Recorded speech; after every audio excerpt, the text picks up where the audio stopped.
Hello everyone students, welcome to my channel. My name is Amisha and I am from Arts Now. Students, आज की video में हम करने वाले class 11 का हिस्ट्री का chapter an empire across the 3 continents. ये वीडियो बनाने से पहले मैंने इस चैप्टर के ऊपर एक और वीडियो ऑलरेडी अपलोड कर चुकी हूँ मैं, जिसमें आपको इंट्रोडक्शन देखने को मिलेगा। इंट्रोडक्शन का मतलब बेसिकली मैंने बता रखा है कि इंट्रोडक्शन का मतलब होता है कि हम पढ़ेंगे किस टॉपिक्स के बारे में, उसमें कंटेंट्स क्या क्या होने वाले इस चैप्टर में। तो अगर आप मैंने 2 वीडियो मैं एक चैप्टर के इसलिए बनाती हूँ, आप लोग सोचते हो कि मैम 2 वीडियो क्यों बनाती है एक ही चैप्टर के। बेसिकली मैं 2 वीडियो इसलिए बनाती हूँ ताकि वीडियो बोरिंग ना हो और ज़्यादा लेंथी भी ना हो, क्योंकि ज़्यादा लेंथी देख के हम सोचते हैं यार ये तो वीडियो बहुत बड़ी है, तो इसको देखने में भी इतना टाइम वेस्ट होगा। तो इससे बेटर है कि हम दूसरी वीडियो देखते हैं, दूसरे चैनल को जाकर देखते हैं जो कि हमें शॉर्ट टाइम में और हमें काफ़ी अच्छा explanation they. So that's why मेरा 2 वीडियो बनाने का मोटिव होता है। तो पहले आप वो वीडियो जाके वॉच करना, देन उसके बाद इस वीडियो को वॉच करना। बेसिकली अगर आप उस वीडियो को वॉच ना करके इस वीडियो में डायरेक्टली एंटर करोगे तो आपको लगेगा पूरा ऊपर से कुछ समझ में नहीं आएगा। तो उस वीडियो को पहले जाके वॉच करना, देन उसके बाद इस वीडियो को देखना। सो लेट्स को बिना टाइम वेस्ट के अपनी वीडियो को स्टार्ट करते हैं। चैप्टर का नाम है an empire across the 3 continents. तो सबसे पहले हम अर्ली एम्पायर के बारे में पढ़ लेते हैं कि अर्ली एम्पायर में क्या क्या था, पुराने साम्राज्य में क्या क्या था। The Roman empire can broadly be divided into 2 phases, early and late, divided by the 3rd century as a sort of historical watershed between them। Roman empire को कितने उसमें डिवाइड किया गया था? बेसिकली 2 पार्ट्स में डिवाइड किया गया था, early and late. Second points है many languages were spoken in the empire but for the purposes of administration Latin and Greek were the most widely used. Roman empire में basically बहुत सारे languages use करते थे, but most important languages कौन सा था? Latin और Greek. Suppose जैसे कि आप हमारे इंडिया में ही देख लीजिए, इंडिया में भी बहुत सारे लैंग्वेजेस है, बहुत सारे अदर लैंग्वेजेस, अदर रिलीजन के लोग रहते हैं, सबको इंपॉर्टेंस दी गई है। बट हिंदी एक ऐसा लैंग्वेज है जो आप कहीं भी यूज़ करोगे और सबको वो समझ में आ जाएगा, क्योंकि हिंदी को हमारे राष्ट्रीय भाषा बताया गया है, तो इसके लिए उसको ज़्यादा इंपॉर्टेंस दी गई कि हिंदी एक ऐसा लैंग्वेज है कि जिसे हम कहीं भी किसी से भी बात कर सकते हैं, कम्युनिकेट कर सकते हैं। बिकॉज सारे लैंग्वेज तो हर एक पर्सन नहीं है वो कर सकता है ना। तो यहाँ पे भी ऐसे ही है कि लैटिन और ग्रीक का यूज़ करते थे तो बहुत सारे लैंग्वेजेस, लेकिन लैटिन और ग्रीक का यूज़ करते हैं। आगे बढ़ते हैं। The regime established by Augustus the first emperor in 27 BCE was called the principate. First emperor कौन था स्टूडेंट्स? 27 BCE में फर्स्ट एम्परर था ऑगस्टस, जिसको क्या नाम से जाना जाता था? जिसको प्रिंसिपेट नाम से भी जाना जाता था। Then he was called the leading citizen to specify the Senate, the body which had controlled Rome when it was a republic। जब आज़ाद हो गया था तब उसके बाद ये था फर्स्ट एम्परर प्रिंसिपेट, ये इनको लीड करता था, इनको गाइड करता था कि इनको किस तरीके से रहना है, मतलब पूरा कंट्रोल में करके रखा गया था। The army was the largest single organised body in the empire. Army एक ऐसा सिंगल ऑर्गेनाइज वहाँ पे किया गया था, लार्जेस्ट, बहुत बड़े उसमें क्वांटिटी में, जो कि मतलब पूरे साम्राज्य को हैंडल करता था। And its peak in the 2nd century the Roman empire stretched from Scotland to the borders of Armenia. अब क्या हुआ कि 2nd century में रोमन एम्पायर क्या हो गया, वो और स्ट्रेच हो गया, और भी ज़्यादा बढ़ गया, और कहाँ तक बढ़ गया? स्कॉटलैंड के बॉर्डर तक, आर्मेनिया तक। एंड फ्रॉम द, अब आगे देखते हैं कि आगे और क्या होता है।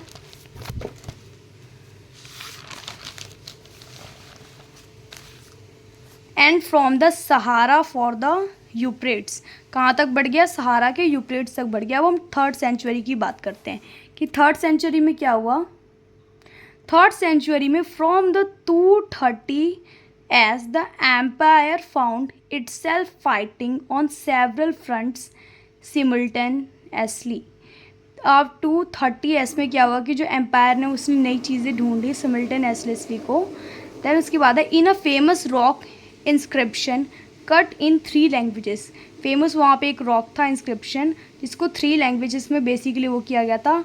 Shapur Iranian ruler claimed he had annihilated a Roman army and even captured the eastern capital of Antioch। Famous rock था इंस्क्रिप्शन, जिसको बेसिकली 3 लैंग्वेजेस में वो किया गया था, शापुर, इरानियन एंड उसके बाद ये था एंटियोक। ठीक है, एंटियोक तो एक तरीके से कैपिटल भी है वहाँ का। Gender literacy culture, gender literacy culture के बारे में देख लेती हूँ, वहाँ का जेंडर में क्या डिफ्रेंशिएट किया जाता था, कल्चर कैसा था. So let's go. जेंडर क्या था. By the late republic, the first century BCE, the typical form of marriage was one where the wife did not transfer to her husband authority but retained full rights in the property her nature family mutual family. अब क्या था पहले के उसमें first timing में, first century में, कि जो मतलब शादी वगैरह होती थी तो हस्बैंड वाइफ जो होते थे तो पहले क्या था कि मतलब हस्बैंड को पूरा राइट्स था और उस प्रॉपर्टीज़ वगैरह में पूरा राइट्स था कि मतलब जो पिता है, पिता के मरने के बाद वो बेटे का होगा. तो पहले ऐसा हुआ करता था, मतलब टिपिकल उनकी मेंटालिटी थी मैरिज को लेके. उसके बाद लिटरेसी. अब लिटरेसी में क्या है. Rates of casual literacy varied greatly between different parts of the empire. अब लिटरेसी में क्या था कि कैजुअल जो लिटरेसी थी उनकी और बहुत ही डिफरेंट टाइप्स की में मतलब साम्राज्य में डिवाइड किया गया था. इन पैम्पोई. अब पॉम्पी क्या था. There is strong evidence of wide spread casual literacy. Walls on the main streets of Pompeii often carried a advertisement and graffiti. Pompeii जो होता है ना स्टूडेंट्स, पॉम्पी एक ऐसा था एविडेंस के तौर पे जो कि मतलब दीवारों पे लिख दिया जाता था. दीवारों पे कोई भी चीज़, ड्राइंग या फिर कोई भी आर्ट या फिर कोई रिटन फॉर्म में कुछ भी लिख दिया जाता था. तो वो भी एक एविडेंस के तौर पे माना गया और वो एविडेंस को ही उसके भी से उस एविडेंस से रिलेटेड भी हमें मतलब एविडेंस की वजह से भी हमें थर्ड सेंचुरी के बारे में पता चला कि एन एम्पायर में मतलब साम्राज्य में, रोमन साम्राज्य में ऐसा ऐसा हुआ करता था, क्योंकि उसको बेसिकली एविडेंस तो वही है ना जिससे हमें पता चला. देन उसके बाद क्या है. अब कल्चरल के बारे में बात कर लेते हैं हम, कल्चरल डाइवर्सिटी के बारे में. It was reflected in many ways and eight many levels. अब कल्चरल डाइवर्सिटी ने जो थी ना वो बहुत ही सारे वेज में थी और बहुत सारे upper levels, lower levels, middle levels, ये सारे लेवल्स थे वहाँ पे. The plurality of languages that were spoken. Plurality of languages मतलब जो ज़्यादा क्वांटिटी में जो लैंग्वेजेस बोली जाते थे. अब सोचो कि सपोज आपके क्लास में 50 स्टूडेंट्स हैं, 50 स्टूडेंट्स में से 40 स्टूडेंट्स ने बोला कि मैम आज टेस्ट रखो और 10 स्टूडेंट्स ने बोला कि मैम आज हमें टेस्ट नहीं देना, we are not capable and we are not, जो भी रीज़न हो, तो मतलब कि हमारा टेस्ट देने का मन नहीं है, बेसिकली ये है. तो 10 की ज़्यादा सुनी जाएगी या फिर 40 स्टूडेंट्स की ज़्यादा सुनी जाएगी. ऑब्वियसली जिसकी क्वांटिटी ज़्यादा है उसी की ज़्यादा सुनी जाएगी. तो प्लूरैलिटी उसको कहते हैं कि मतलब जहाँ पे ज़्यादा लोग बोलने वाले एक लैंग्वेजेस तो उसको ज़्यादा इंपॉर्टेंस दी जाती है. The styles of dresses and costume, the food people ate, their forms of social organisation, tribal non tribal, even their patterns of settlements. अब वहाँ पर ड्रेस कॉस्ट्यूम या वगैरह जो ड्रेस कॉस्ट्यूम था, खाना का तरीका था, जो खाते थे वो लोग, वो सोशल ऑर्गेनाइजेशन की तरफ से था. ट्रिबल था, नॉन ट्रिबल था, ये सेटलमेंट्स के उसका था. अब इकोनॉमिक एक्सपेंशन की बात करें तो इकोनॉमिक एक्सपेंशन क्या है. The empire had a substantial economic infrastructure of harbours, mines, quarries, brickyards, olive oil factories etcetera. अब उनका इंफ्रास्ट्रक्चर क्या था. इंफ्रास्ट्रक्चर में ऑलिव ऑयल हो गया, फैक्ट्रीज हो गया, ब्रिकयार्ड्स हो गया, तो ये सारे इंफ्रास्ट्रक्चर थे वहाँ के. Liquids like wine and olive oil were transported in containers called amphora. अब ये जो लिक्विड्स फॉर्म में जो भी चीज़ें थी ना, तेल हो गई या फिर मतलब पानी वगैरह हो गया, तो यहाँ से वहाँ ट्रांसपोर्ट किया जाता था. तो एक बड़े से कंटेनर में किया जाता था. तो उस कंटेनर को क्या कहा जाता था, एम्फोरा कहा जाता था. इसे नोट कर लेना बिकॉज ये ज़्यादातर मतलब एग्ज़ाम में पूछा जाता है. ये 1 साल से नहीं 2-3 साल से कंटिन्यूसली ये क्वेश्चन रिपीट हो रहा है. 1 मार्क्स में भी कई बार पूछ देते हैं, कई बार 2 या 3 मार्क्स में भी आ जाते हैं क्वेश्चन. सो प्लीज़ जो भी मैं चीज़ें बोल रही हूँ उसे नोट करते जाना. Spanish olive oil was a vast commercial enterprise that reached its peaks in the years 140 to 160, mainly carried in a container called dressed 20. अब देखो ये क्या है. स्पेनिश एक ऑलिव ऑयल है जो कि कमर्शियल लेवल पे किया जाता है. कमर्शियल लेवल क्या होता है बच्चों. कमर्शियल लेवल होता है जो मतलब इंडिया के आउट ऑफ इंडिया जैसे कि दुबई हो गया, लंदन हो गया, तो वहाँ से वहाँ हम ये करवा रहे हैं, एक्सपोर्ट करवा रहे हैं. ठीक है, तो उसे कमर्शियल लेवल कहते हैं. जो कि हम रीच्ड करते हैं 140 to 160 में, मतलब मेनली कैरिड का वो होता है क्वांटिटी होता है, तो इस कंटेनर में भेजा जाता था, तो जिस कंटेनर में भेजा जाता था, हाँ आप ये लोग बोलोगे कि मैम कंटेनर में भेजा जाता था, आपने कहा था भी कि मतलब ऑलिव ऑयल और लिक्विड फॉर्म में जो भी चीज़ें होती है उसे एम्फोरा कहते हैं। ट्रांसपोर्ट बेटा वो चीज़ अलग है, बट ये चीज़ अलग है कि स्पेनिश ऑलिव ऑयल है जो कमर्शियल लेवल पर एंटरप्राइज होता था, वहाँ से यहाँ जाता था, यहाँ से वहाँ जाता था, तो इसको कहते हैं ड्रेस 20। दोनों में डिफरेंस है, दोनों में कंफ्यूज मत होना। अगर किसी भी टाइप का डाउट हो तो आप कमेंट बॉक्स में मुझे ज़रूर रिप्लाई कर सकते हो। देन हम मानते हैं the empire included many regions that had a reputation for exceptional fertility. जो जैसे कि मैंने बताया कि साम्राज्य में बहुत सारे रीजन्स टाइप के लोग रहते थे, उसको अपनी रेपुटेशन एक्सेप्शनल भी मतलब कुछ चीज़ें थी।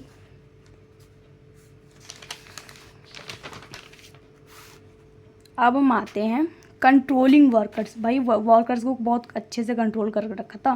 किस तरीके से कंट्रोल कर रखा था? Slavery was an institution deeply rotated in the ancient world. The upper class was often brutal towards slaves.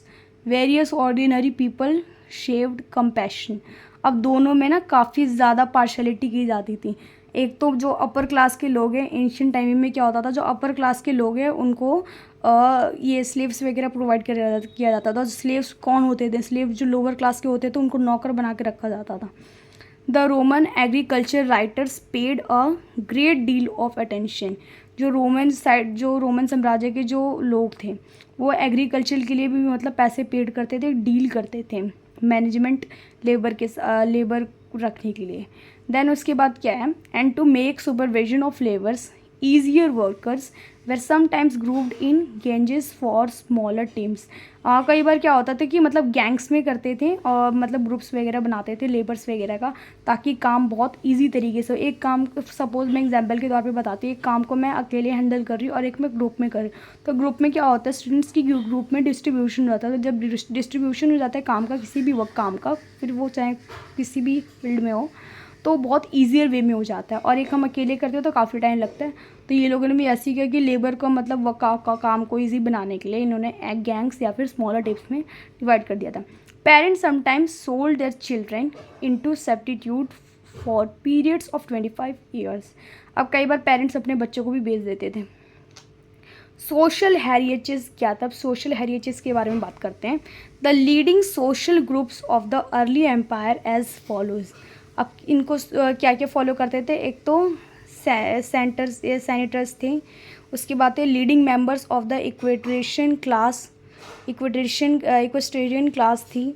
The middle class constituted of person connected with imperial service with the bureaucracy and army and also the more prosperous merchants and farmers। जो middle class थी वो किसको follow करती थी? Middle class person connect करती थी imperial service को, ठीक है। और इम्पीरियल सर्विस से जो ब्यूरोसी होते हैं जैसे कि आर्मी वगैरह हो गया, मर्चेंट्स फार्मर्स वगैरह हो गए, तो ये सारी चीज़ें ये लोग फॉलो करते थे। उसके बाद हम आते हैं thousands of slaves were found all over the western empire. अब आप यकीन नहीं करोगे, हज़ारों की क्वांटिटी में जो स्लेव्स थे वो कहाँ पाए गए? वेस्टर्न एम्पायर में पाए गए। लेट एंटीक्विटी क्या था?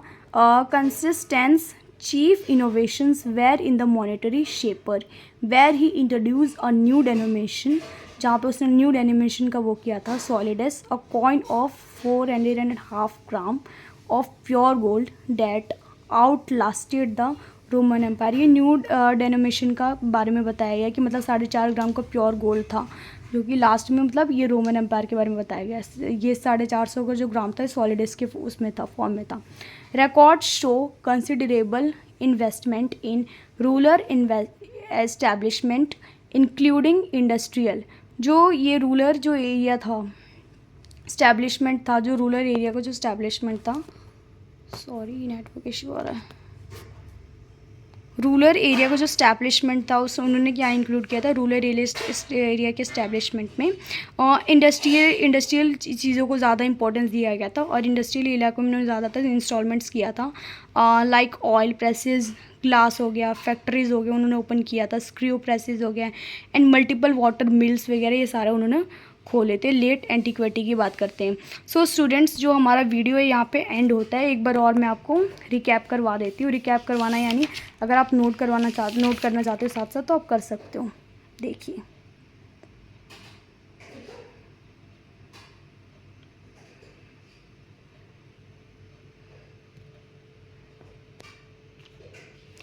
अगर ना दिखे तो प्लीज़ बता देना।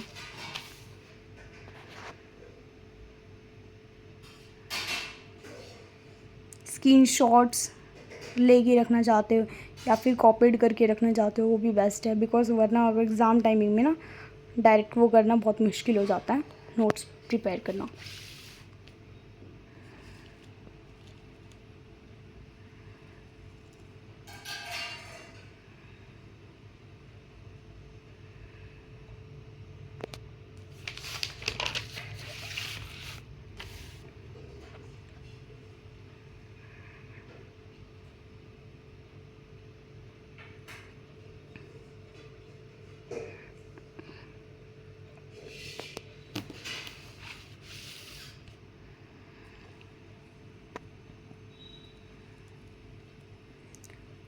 सो स्टूडेंट्स, अब वीडियो एंड करती हूँ मैं। अगर आपको मेरी वीडियो अच्छी लगी हो तो लाइक एंड सब्सक्राइब ज़रूर करना।